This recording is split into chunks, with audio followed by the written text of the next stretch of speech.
Hey everybody, this is the Spyderco T-Mag.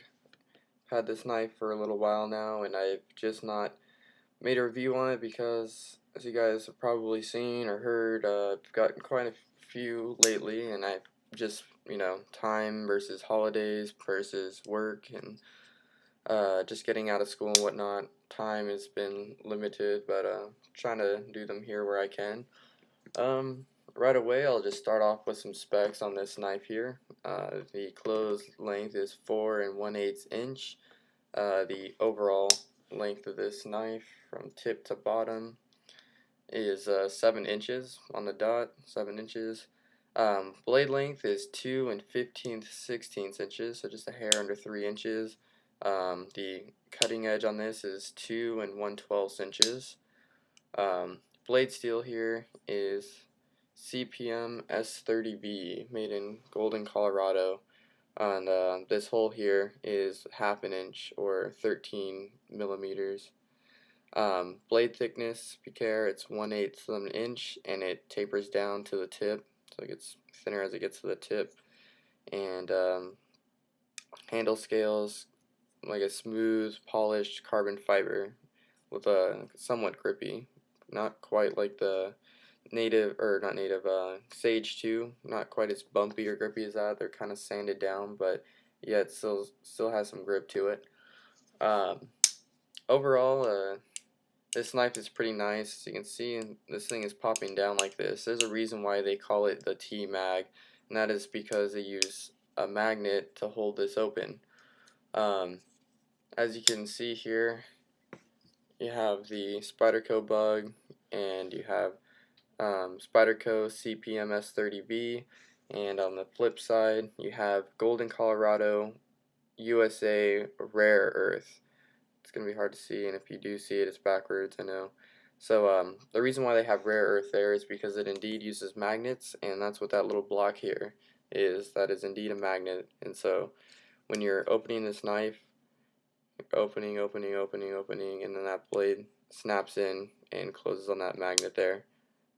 A little bit of a click. It is a strong magnet, although while holding it you can easily press it down with your thumb and disengage it.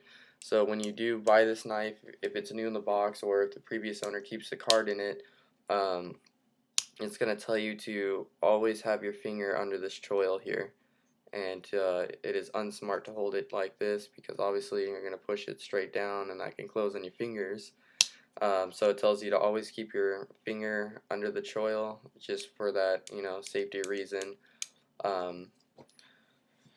don't know. So I guess some people, or a lot of people, don't like that. I'm not really a big fan of that. The fact that I have to keep it here and just, I don't know, it kind of annoys me that it clicks down like this when I push. But, if you're thinking in actual use, you're going to be cutting down on something, so this isn't going to disengage down because you're pushing against, something with resistance. So if I'm pushing down on something, the force is going up, so it's not like this is going to close down if you're, putting pressure down onto a cut. But regardless, it's just kind of a safety thing. You can see under there's some kind of not so much, it's kind of odd, it's not jimping, or I guess it acts as jimping. The liners are kind of cut out a little bit there, and then these little kind of sharp things here, so that gives some grip. And then you have the choil here that is jimped, and then the thumb ramp that is jimped. This thumb ramp I'm not particularly a fan of. It's kind of cute.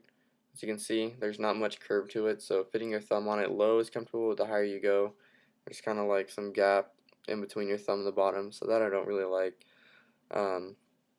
It's got the signature of the knife maker, which I apologize offhand, I don't recall, because when I bought this, it was new in the box, but it did not have the card due to it being a second owner. As you can see here, if you haven't noticed already, it is a hollow grind, so this knife is very sharp, and it slices very well, and as you can also see, it's got some really nice sweep, and that grind goes up really high, and then because of this sweeping down here, the grind ends here, and so you can just slice all the way up. So you can see this knife has some really fat curve to it, really nice hollow grind there.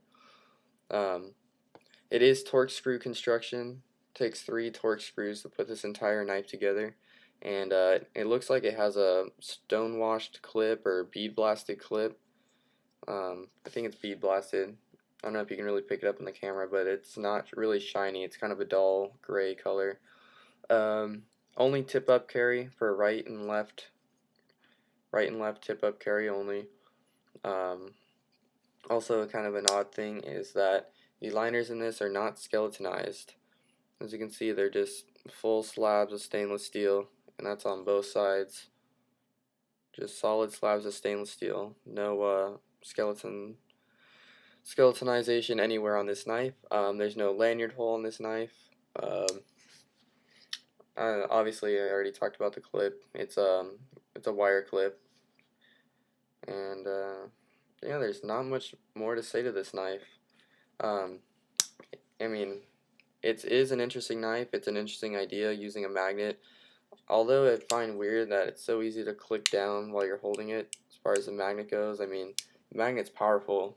I mean, I could stick stuff to it and it hangs on really good. As you can see, that's carrying a full-on Zippo, holding it, moving it around. It's not going anywhere. That magnet's strong. Same thing with the knife. I got my Delica here. I can stick it to that, hold it, even open. Like, it's a strong magnet.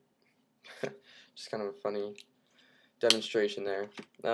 Obviously, a knife's going to be easy to clean because it's an open pillar construction. You can take it apart. Don't know about that magnet though. I have not taken this knife apart, and I'm not going to. I bought this one more as a kind of a collector's piece. My aim in the beginning was to collect knives and use them all, but just really enjoying the different styles and knife makers of Spyderco. It's kind of inspired me to look beyond just using the knife.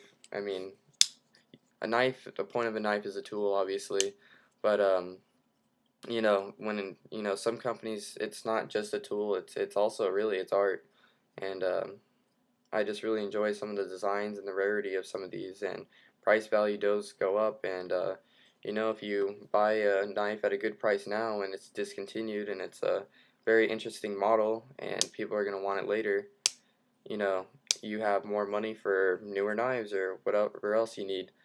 So that's kind of my rant on why I'm starting to buy some knives, not because I want to use them, but just out of collectability and just interest in different knife makers and different ways of using the knife. So anyways, that's my rundown on the Golden Earth, Rare Earth, USA S30V steel Spyderco T-Mag.